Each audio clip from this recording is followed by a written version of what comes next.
estemos atentos en pantalla en el libro de Números capítulo 13. Números capítulo 13 y vamos a leer allí parte de la historia del pueblo de Israel. La cultura judía reconoce aún que incluso las personas que no son creyentes, que no creen en la palabra del Señor, es inevitable, pues no se puede evadir la realidad de la historia judía que está plasmada en la palabra del Señor. La Biblia, como un libro espiritual, es espectacular, cambia vida, transforma vida, pero además también como un libro histórico es muy acertado. Historiadores, arqueólogos reconocen la Biblia, la palabra de Dios, como un libro histórico muy preciso, muy importante. Así que en el libro de Números capítulo 13 vamos a compartir parte de la historia judía y quiero recordarte parte de esa historia.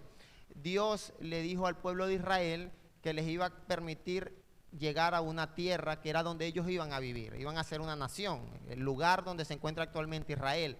Antes de eso, estas personas, el pueblo judío padeció mucho. Primero fueron esclavos de Egipto, luego salieron de esta esclavitud, pero anduvieron 40 años viviendo como nómadas, errantes por el desierto, viendo que comían, bueno, resolviéndose allí, pero muchas cosas pasaron en ese periodo de tiempo, negativas, la gran mayoría, producto de la desobediencia de ellos mismos. Pasaron hambre, pasaron sed, se quejaban por el clima, por todo se quejaban, era una gente muy quejona, pero Dios les había prometido que ellos iban a llegar a una tierra prometida, que es la famosa tierra prometida, donde allí se iba a establecer la nación de Israel. Esa es parte de la historia. Cuando llegamos al capítulo 13 de Números, ya ellos están relativamente cerca, o más cerca que antes, de esa tierra prometida. Y en el capítulo 13 dice la palabra del Señor, que Dios le dijo a Moisés lo siguiente: envía a algunos de tus hombres a explorar la tierra de Canaán, que estoy por entregar a los israelitas. De cada tribu enviarás a un líder que la represente.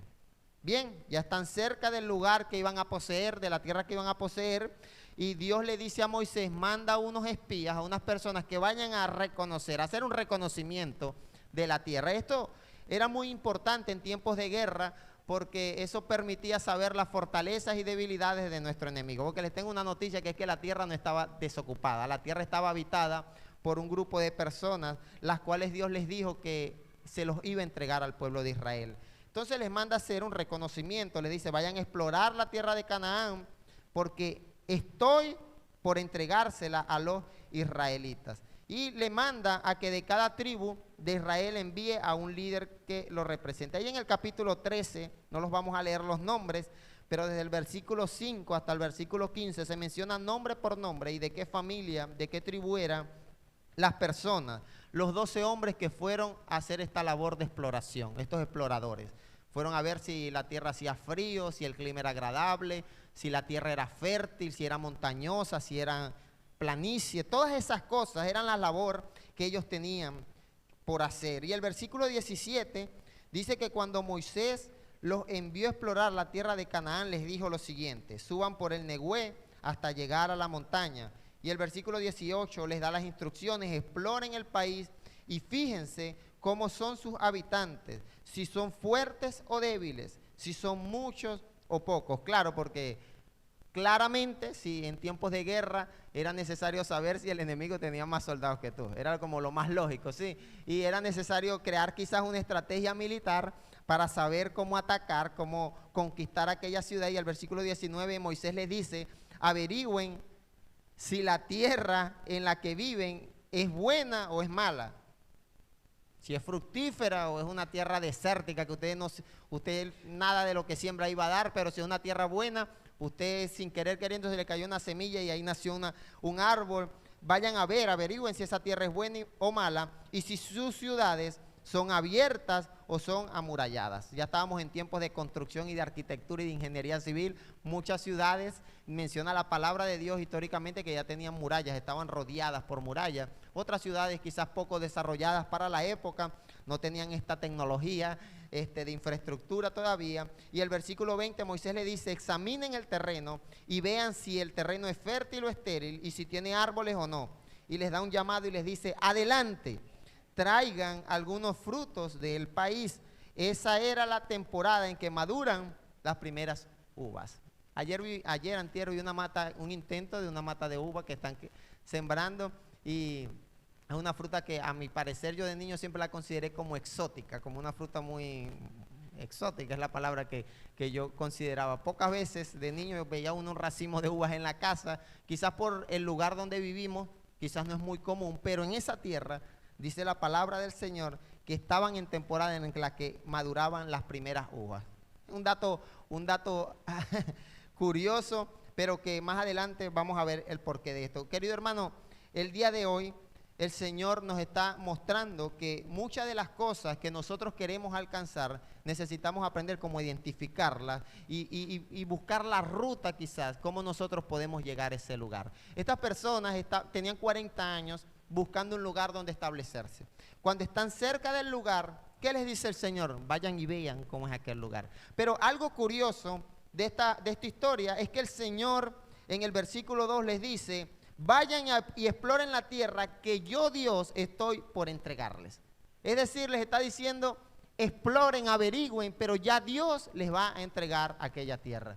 Pero de igual manera hagan un reconocimiento. Y Moisés les dice, vean si la gente es gorda, es flaca, es bonita, es fea, exploren, vean cómo es las personas de la ciudad, si son con ojos achinados, si son morenos, si son blancos, vean si la tierra es buena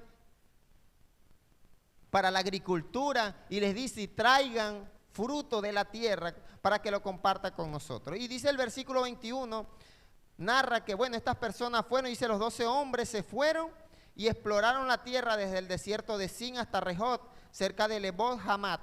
Cuando llegaron al valle del arroyo de Escol, cortaron una rama que tenía un solo racimo de uvas, y entre dos lo llevaron colgado de una vara.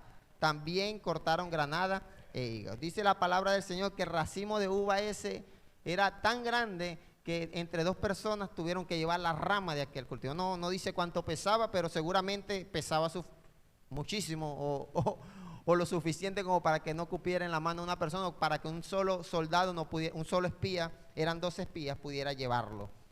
Entonces, cuando llegaron a ese lugar, dice que cortaron una rama que tenía un solo racimo de uvas, uno solo, lo suficientemente grande para que se requiriera de 2 personas para llevarlo colgado de una vara. También cortaron otros frutos, granada e higo.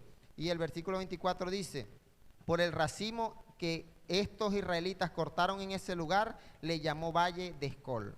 Al rato te decimos que representa eso. Al cabo de 40 días, los 12 hombres regresaron de explorar aquella tierra. ¿Cuántos días duraron explorando la tierra? 40 días duraron explorando la tierra, y en esa exploración, el dato curioso que vemos al inicio del que está narrando, es que cortaron un racimo de uvas muy grande, lo que va representando, indicando que la tierra era fértil, que la tierra a la que ellos iban a llegar, y considerando que en aquel tiempo se vivía principalmente de la agricultura, estas personas estaban llegando a un terreno donde seguramente su ganado iba a poder pastar, iba a ponerse gordo, bonito, donde lo que sembraran, la tierra iba a producir. Y dice el versículo 26, que volvieron a Cades, en el desierto de Parán, que era donde estaba Moisés, Aarón y toda la comunidad israelita, y presentaron ante ellos un informe y le mostraron los frutos de esa tierra, que entre esos estaba el racimo de uvas ese grandísimo. Este fue el informe. Quiero que prestes atención a este informe. Fuimos al país al que nos enviaste, y por cierto que allí abunda la leche y la miel. Aquí pueden ver sus frutos. Cuando la palabra de Dios, ellos dicen que en aquella tierra abunda la leche y la miel, era una tierra fructífera, era una tierra próspera para la agricultura, para la siembra. Y el versículo 28, de hecho les dice, aquí pueden ver el racimo de uva que traímos, y los higos y la granada. Y el versículo 28 dice, pero el pueblo, hay un pero el pueblo, yo quiero hacer una pausa y decir aquí que ellos pudieron quedarse con lo fructífera de la tierra. ¿Sí? Es fructífera, trae, mira, un racimo de uva que yo me imagino ellos contando, diciendo, bueno, pero allá hay más uvas todavía. O sea, este lo agarramos aquí porque no podíamos traer más. Ellos presentaron ante la comunidad israelita un informe positivo. Es como cuando nosotros, ya vamos a profundizar en eso.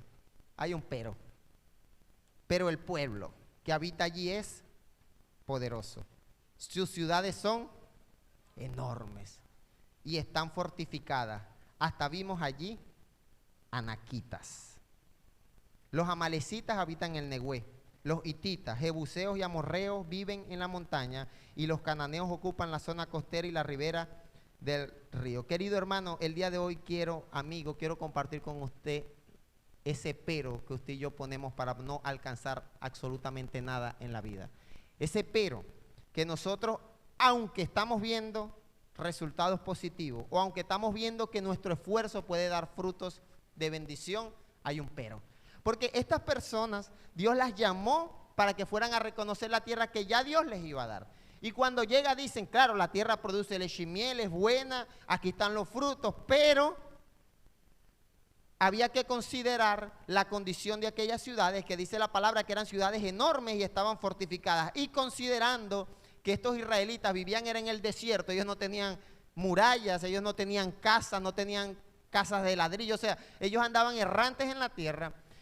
Comparar una nación que está errante en el desierto con una ciudad ya establecida, con sus reyes, con sus príncipes, con soldados, con ejércitos, para estos espías parece que eso tuvo más peso que el hecho de que la tierra que ya Dios les había prometido era fructífera. Es decir, claro, ellos vieron lo que tenían que ver, porque tampoco nos vamos a hacer de la vista gorda, tampoco vamos a hacer como que si no estuvieran ellos allí, no, efectivamente estaba ante la vista de estos espías una tierra fructífera, una tierra llena de bendición, pero también estaba ante la vista de ellos que en esa tierra habitaba gente gigante, gente fuerte, ciudades fortificadas, y dice el versículo 28 que hasta vimos anaquitas allí. Y eso da el título al mensaje de hoy. Un anaquita en aquellos tiempos, la versión Reina Valera dice que eran descendientes de Anat, era una raza de gigantes. La palabra del Señor desde Génesis capítulo 6 menciona que en los tiempos antiguos hubieron razas de gigantes, cuando te hablo de gigantes, gente de gran tamaño. Incluso la palabra de Dios menciona de un hombre que tenía 12 dedos en las manos, o sea, 6, 12 dedos en los pies. En Deuteronomio 3:11 dice que había un rey que se llamaba Og. No dice cuánto medía él, pero dice que su cama era de hierro y era de 4,5 metros de largo la cama por 2 de ancho. O sea, el tipo tenía un tamaño extravagante, algo anormal. Cuando leemos la historia de Moisés, de David Goliat, se estima que Goliat era un hombre, un guerrero que medía cerca de los 3 metros. Y para los habitantes de aquella época, estas personas eran consideradas como personas de peligro. Al momento de la guerra, si se nos vienen 5 Goliat, 5 gigantes o un ejército de estas personas, que dice la palabra del Señor que habitaron aquellas tierras. De hecho, la palabra de Dios dice que estos hombres generalmente eran hombres de guerra, eran, digamos, la esperanza de los ejércitos, tener hombres de gran tamaño, de gran fuerza. Y los anaquitas, habla la palabra del Señor que era una raza de gigantes, de personas grandes, tan grandes que cuando estas espías los vieron, parece que se asombraron, dijeron, hay ciudades fortificadas, hay murallas, pero hasta vimos gente anaquita. Es decir, que como que el peso de lo que representaban esos gigantes, esas personas de guerra, para estos espías causó un impacto tan negativo que les llevó a considerar que la bendición de los frutos de aquel racimo de uva, de la tierra fructífera que produce leche y miel, parece que se minimiza y dice, hey, pero no, vimos anaquitas. Un anaquita, querido hermano, en aquellos tiempos representaba lo que el día de hoy es todo aquello que tú ves que te evita llegar al propósito que Dios tiene para tu vida. Una anaquita es todo aquello que tú y yo vemos, que lo consideramos tan grande, que la bendición de Dios está aquí en tu mano, pero ves a la anaquita y dices, hay un anaquita ahí. Parece que comenzamos a menospreciar la bendición de Dios cuando se presenta delante de nosotros un anaquita, cuando nos pasa en el camino. Para ellos eran hombres gigantes, los anaquitas, hombres de gran tamaño, descendientes de Anat. Para nosotros puede ser un problema financiero un anaquita. Tan grande ese problema financiero que aunque Dios ha prometido guardarte, no desampararte, dice la palabra del Señor que no hay un justo que mendigue el pan. Eso dice la palabra del Señor. Pero tú ves a la anaquita que es la cuenta del banco, si es que todavía aquí en estas tierras se usan cuentas bancarias, o ves los ahorros que van menguando, o ves que la situación laboral no está tan fácil, y ese anaquita te llega a perder la vista de las promesas de Dios y comienzas a enfocarte en eso. Y eso causa un impacto tan negativo en tu vida. Para muchos un anaquita es todo lo que ves dentro de la iglesia que evita que te acerques al Señor. Yo he escuchado personas, y yo sé que tú también coincides conmigo en esto, he escuchado personas que se desilusionan de la iglesia, que ven a pastores cometer errores, o ven a hermanos en Cristo que hacen cosas indebidas, comportamientos inapropiados, y las personas a veces están en un proceso, un deseo de acercarse al Señor, de buscar de Dios quizás. Pero cuando llegan y comienzan a acercarse, ven anaquitas, personas de mal testimonio, personas egoístas dentro de la iglesia. Comienzas a ver pastores que cometen errores. Y comienzas a ver a todos aquellos anaquitas y dices, claro, seguir los caminos. Yo he escuchado personas que dicen, los caminos del Señor es muy bonito esto. Pero nos desenfocamos de la verdadera bendición de Dios para tu vida porque nos enfocamos en todo anaquita, en toda aquella cosa que representa un gigante. Y cuando te digo que un anaquita era un gigante es porque claramente si tú te quieres acercar al Señor y comienzas a ver que el pastor tiene fallas, tiene errores, obviamente eso es algo grande que no puedes ignorar. Porque el problema aquí no fue que ellos lo vieron, porque estaban a la vista, seguramente entre una multitud ellos sobresalían. O sea, era imposible no ver el problema, no ver la adversidad. Porque tampoco queremos presentarte el día de hoy un mensaje de ignorancia, un mensaje de fe ciega. Es decir, está el anaquita allí, pero ya Dios te ha dicho primero que te lo va a entregar. Y además te ha dicho que la tierra es próspera. ¿Sabes qué, amigo, hermano? Si te estás acercando a Dios, la recompensa de acercarte a Dios es más grande que cualquier anaquita, de cualquier problema, que cualquier chisme, de cualquier persona que esté dando mal testimonio, de cualquier pastor que cometa errores. La recompensa que iba a recibir este pueblo era más grande que cualquier gigante que existiera en esa tierra, que cualquier ciudad amurallada.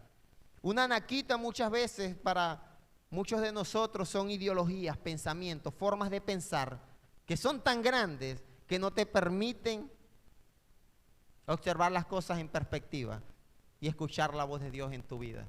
Tenemos ideologías. Yo he escuchado personas en relación a los diezmos y las ofrendas que en nuestras iglesias recolectamos. Yo he escuchado personas tener una idea con cierta verdad de que, bueno, eso se lo agarra el pastor, se lo roban.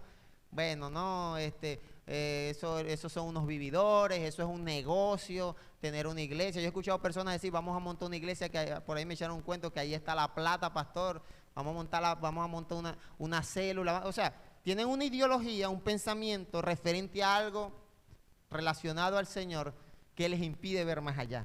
Estas personas hasta vimos anaquitas. Y continúa la historia diciendo, y te voy a decir por qué fue tan impactante esto. Porque comenzamos a ver esos gigantes, esas ideologías, esos pensamientos, ese mal testimonio, ese problema en el hogar. Eso puede ser un anaquita en tu vida. Comienzas a ver el problema en el hogar tan grande, tan imposible, tan gigante, que comienzas a menospreciar las promesas del Señor y desconsideras de que Dios puede restaurar, que Dios puede sanar. Y dice la palabra que Caleb, un hombre llamado Caleb, hizo callar al pueblo mientras unos estaban diciendo, vimos gigantes, ciudades amuralladas, y le dijo, cállense la boca, subamos a conquistar esa tierra, estoy seguro que podremos hacerlo. Había un hombre, en realidad eran dos de los 12 espías, dos hombres, que también vieron lo mismo, vieron los mismos anaquitas, las mismas ciudades, pero tenían una seguridad. Dice, vamos a conquistarlo, estoy seguro que pudieron. Pero estas personas quedaron tan traumadas que en el versículo 31 dice, pero los que habían ido con él le respondieron, no podremos combatir con esa gente, son más fuertes que nosotros. Es decir, claramente medían más, tenían más fuerza física. Y el versículo 32 dice, y comenzaron a esparcir entre los israelitas falsos rumores acerca de la tierra que habían explorado, diciendo, la tierra que hemos explorado se traga a sus habitantes, y los hombres que allí vimos son, en el tipo les creó un trauma aquella visita. Hasta vimos a los gigantes anaquitas. Versículo 33. Comparados con ellos, parecíamos langosta y así nos veían ellos a nosotros. Era una expresión, es como cucaracha. Por ahí hay un dicho, cucaracha en fiesta de gallina, creo que hay un dicho por ahí. En baile de gallina. Así fue el diagnóstico que estos espías dieron al pueblo de Israel. Y claro, si nos paramos, no sé cuál es la estatura promedio, era la estatura promedio del pueblo de Israel, pero si consideramos que la Biblia habla de gigantes de 3 metros para arriba, se considera, arqueólogos han descubierto de personas que llegaron a medir hasta 4 metros, fuertes, gente robusta. Y claro, una persona que mide unos 70, al lado de este le duplica, más del doble del tamaño. Y si nos vamos a la guerra, literal, nos tropieza y nos aporrea, nos malogra. O sea que el diagnóstico que ellos estaban dando no era mentira. No es que ellos estaban contando mentiras, no, los gigantes estaban allí. Querido hermano, lo que ellos no habían entendido era que Dios ya les había dado aquella tierra. Y lo que les faltaba a esta gente era la certeza y la seguridad que tenía Caleb de decir, no me importa, la tierra es fructífera, Dios me dijo que voy a habitar allí. Es decir, que yo tengo que salir a conquistar. Vamos, dijo Caleb, con una certeza, podremos combatir con esa gente. Estoy seguro, vamos a conquistar, estoy seguro de que podremos hacerlo. Amigo, hermano, te motivo a que luches la batalla que tienes que luchar. No le des la espalda al conflicto, a la adversidad, al problema en el hogar. Esa lucha es un anaquita que lo que quiere es llevarte a detenerte, a retroceder y a no conquistar tu hogar para Cristo. Como iglesia, ayer compartía que cuando predicamos la palabra del Señor, nos encontramos con anaquitas, gente necia, gente rebelde a la palabra de Dios, gente que no te recibe un tratado, gente que los invitas a la casa de Dios y tienen una mente que les impide acercarse, una rebeldía en el espíritu. Como sociedad nos encontramos con anaquitas de ideología de género que le están enseñando a nuestros jóvenes cómo es para ellos o cómo debería ser la sexualidad, o cómo es la correcta sexualidad del ser humano. Esos son gigantes que como iglesia nosotros los estamos viendo, pero no podemos, somos cucarachas delante de ellos. Ninguna ideología, ni pensamiento de hombre, ni mal testimonio, nada de lo que se te pueda presentar como un gigante, problema financiero, problema de salud, puedes considerarlo superior a aquel que ha prometido la victoria. Hasta vimos a los gigantes anaquitas, 2 veces los menciona y hasta ellos se insultan. O sea, ellos se ofenden ellos mismos. Decía, comparados con ellos somos langostas, unas cucarachas, por decirlo así. Y dice, y yo sé, aparte habla por los gigantes, y yo sé que ellos nos ven a nosotros como cucarachas. Es tan peligroso, amigo, hermano, cuando nosotros comenzamos a considerar un problema como un gigante y nos consideramos a nosotros inferiores, cucarachas, frente a ese problema. ¿Recuerdas la historia de David y Goliat?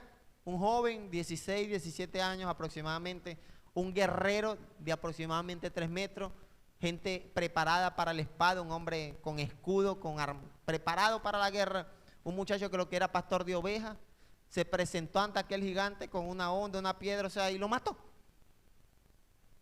Y cuando vemos la forma en la que David derrotó a Goliat, nos damos cuenta que el método el Señor lo va a proveer por el camino. ¿Cómo lo va a proveer?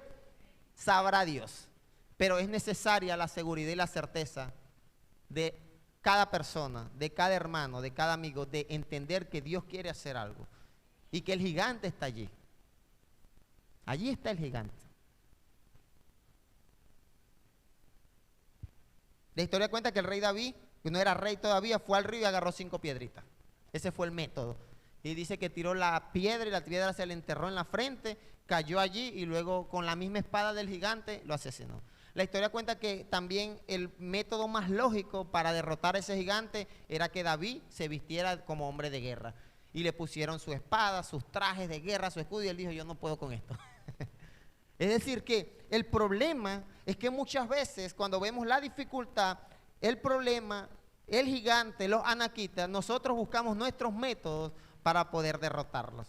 ¿Cuál es el método para acabar con el problema con la esposa? Bueno, peleando. haciendo valer mi autoridad. Y armamos la galleta ahí en el hogar. Y la discusión, porque no me puedo quedar callado. Ese es mi método. Ese es el método. ¿Cuál es el método para que el muchacho se quede tranquilo? Vamos a ponerle un teléfono, una pantalla, porque es la única forma, pastor. Ese es el método. Ese muchacho no lo controla nadie. Pero el teléfono y la pantalla y la comiquita sí. Ese es tu método. Y es un gigante que tienes delante del frente. Y yo exhorto mucho a los padres y les digo, la educación de tus hijos muchas veces se te convierte en un gigante. A derrotar, a destruir, a derribar, a conquistar. Pero ¿cuál es el problema? Que como vemos la dificultad, y porque es que estamos en tiempos muy difíciles para educar, muchachos. Muy difíciles. Y no hablo de lo económico, hablo de todo, de la cultura en la que nos encontramos. Y como es un gigante a destruir, nosotros decidimos decir, eso nada más. Le damos el poder a una pantalla, a un artefacto electrónico, le damos el poder de educar a nuestros hijos. O sea, estás minimizando la autoridad que Dios ha puesto en tus manos como padre, el privilegio que Dios ha puesto como padre, de educar, de instruir. Esos son anaquitas que hay dentro de nuestras iglesias, dentro de nuestra sociedad. Salimos a predicar, yo he escuchado pastores que dicen, es que este pueblo, no refiriéndose a este pueblo es muy idólatra, eso es un gigante a derrotar. Ayer compartía en el barrio de Rincón y le decía, hay cadenas de idolatría en este pueblo del Guayabo, muchas. Y el día miércoles le compartía a la iglesia y le decía, no es casualidad que en estas fechas de idolatría y de desenfreno, de consumismo, de vicio, de desorden social, no es casualidad que para esta fecha siempre nuestro pueblo se conmueve con noticias de muerte. No es casualidad. Y esos son gigantes que como iglesia tenemos que reconocerlo y tenemos que salir a batallar, no quedarnos de brazos cruzados y decir, es que aquí la gente es idólatra. Es que aquí la gente bebe mucho.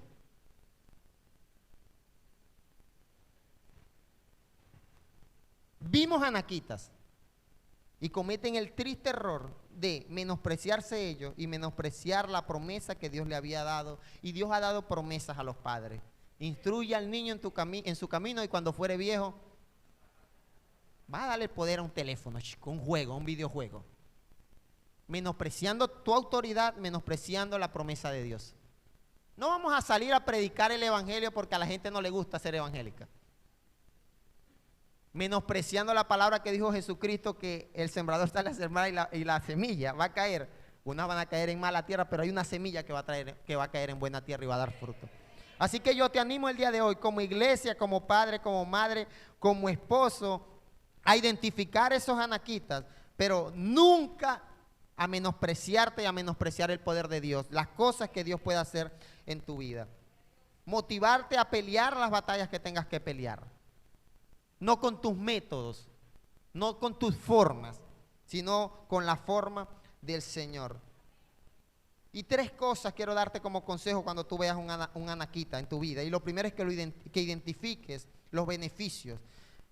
El informe que dieron estos espías fue que fuimos al país a que nos enviaste y allí abunda la leche y la miel y aquí pueden ver su fruto. Es decir, que aunque hay anaquitas, hay gigantes, hay circunstancias financieras, problemas de salud, problemas sociales, puedes entrar a ver las noticias del mundo y ves guerra, ves hambre, ves enfermedad.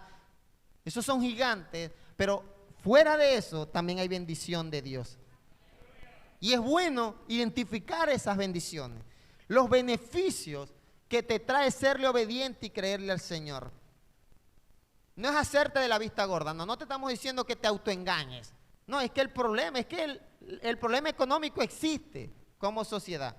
Claro que si no vamos a decir que nosotros somos millonarios. No, hay problemas financieros.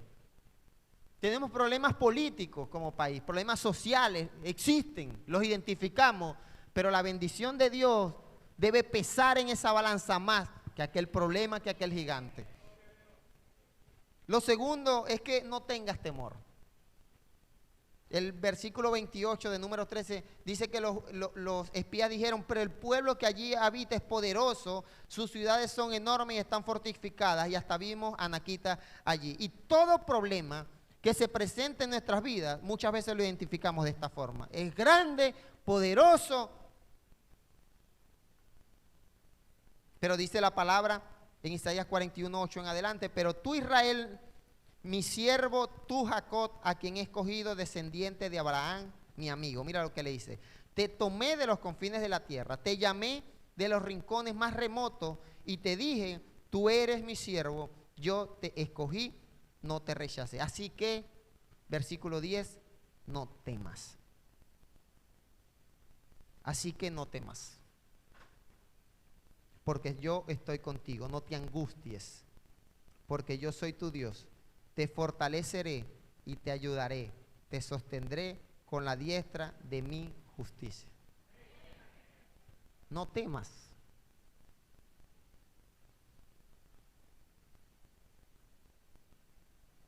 Todos los que se enfurecen contra ti, sin duda serán avergonzados y humillados. Los que se te oponen serán como nada, como si no existieran. Aunque busques a tus enemigos, no los encontrarás. Pues yo creo que nosotros somos buscapleitos. Nosotros buscamos un gigante donde no lo hay. O lo creamos donde no lo hay. Nos enrollamos la vida nosotros mismos. Una broma que es un problema que puede ser una tontería. Puede ser cualquier cosa. Una cosa que, bueno, al menos aquellos tipos posiblemente medían 4 metros. Pero muchas veces el creyente y el cristiano evangélico se busca problemas donde no los hay. Se busca excusas donde no las hay. No existe esa excusa, te la estás inventando tú. Y sabes que ha prometido el Señor que aunque los busques no los vas a encontrar. Porque Dios ha prometido acompañarte, ha prometido la victoria a todo aquel que no teme y que crea las promesas del Señor. Los que te hacen la guerra serán como si no existiesen. Versículo 13, porque yo, el Señor tu Dios, te sostiene tu mano derecha.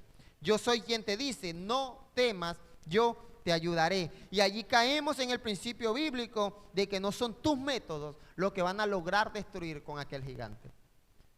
Hermano, tienes problema en el hogar, no son tus métodos. Es Dios el que puede ayudarte en ese problema. Problema financiero, es Dios el que puede operar, no son nuestros métodos. Problemas de salud, Dios puede traer sanidad, consuelo y paz en medio de la tormenta. Problemas políticos, Dios puede traer estabilidad a esta nación. Es Dios solamente, no son los políticos. Y el versículo 14 cierra esta parte diciendo, no temas, gusano Jacob, pequeño Israel, porque yo mismo te ayudaré, afirma el Señor, el Santo de Israel. Y es que cuando nos presentamos, creo que uno de los errores que cometemos frente a los gigantes y los problemas que tenemos es presentarnos pequeños delante del problema y no presentarnos pequeños delante del Dios Todopoderoso. Yo te lo voy a repetir otra vez porque no entendiste. Uno de los problemas del cristiano evangélico es que ve el problema gigante y se considera poca cosa para ese problema, en lugar de humillarnos y considerarnos pequeños delante del poder de Dios que hace cosas asombrosas. Dice el Señor, no temas, gusano, pequeñito. Es que delante del poder de Dios, usted y yo sí podemos decir, ni cucarachas somos. ¿Quiénes somos delante? No delante del gigante. Eso es un anaquita que eso, si David tumbó a Goliat con una piedra, Dios buscará los métodos y te dará las herramientas y te ayudará para conquistar. Pero delante del Señor hay una necesidad de humillarnos y entender de que el Señor Todopoderoso nos va a ayudar. Así que, hermano, no temas, no tengas miedo. Y la historia dice que estos espías comenzaron a esparcir entre los israelitas falsos rumores acerca de la tierra que habían explorado, diciendo, la tierra que hemos explorado se traga a sus habitantes y los hombres que allí vimos son enormes. Hasta vimos a los gigantes anaquitas, comparado con ellos parecíamos langostas y así nos veían ellos a nosotros. Un consejo que te doy, no participes de comentarios negativos. No te pongas a participar de ese tipo de situaciones que en lugar de alentarte a conquistar, te detienen, te desaniman. Dice la palabra que Caleb hizo callar al pueblo ante Moisés y dijo, vamos a conquistar esa tierra, estoy seguro de que podremos hacerlo. Y aquí alguien el día de hoy tiene que levantarse como Caleb y decir, vamos a conquistar, vamos a lucharla, vamos a pelearla en el nombre del Señor. no voy a tener temor. El problema gigante, la anaquita, está allí. Claro que sí, más grande, sí, pero nada es más grande que el Todopoderoso. Y el último consejo que te doy es que tengas la seguridad que tenía Caleb, la certeza. El tipo estaba convencido. Él vio lo mismo que vieron los espías. Escuchó el mismo rumor, el mismo insulto, porque hasta los insultó, los llamó langosta. Él escuchó todo aquello y él siguió con la misma certeza de que Dios les iba a dar aquella victoria y aquella guerra. Yo creo que te pongas de pie y en tiempos de guerra, en tiempos de conflicto, en tiempos de inestabilidad económica, financiera, en tiempos de problemas familiares, en tiempos de ideología de género, en tiempos de idolatría, de desenfreno, en tiempos de vicios, en tiempos en los que los jóvenes le dedican más tiempo a las redes sociales y a los videojuegos que al estudio, que al educarse.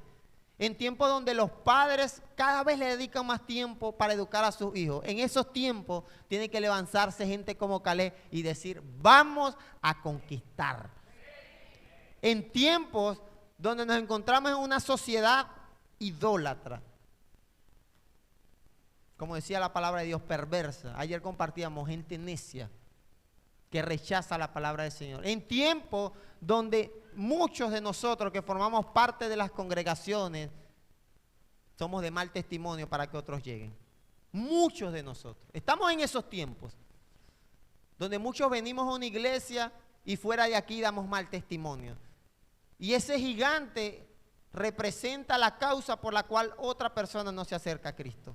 Porque te vi a ti como un anaquita, como un gigante, como una persona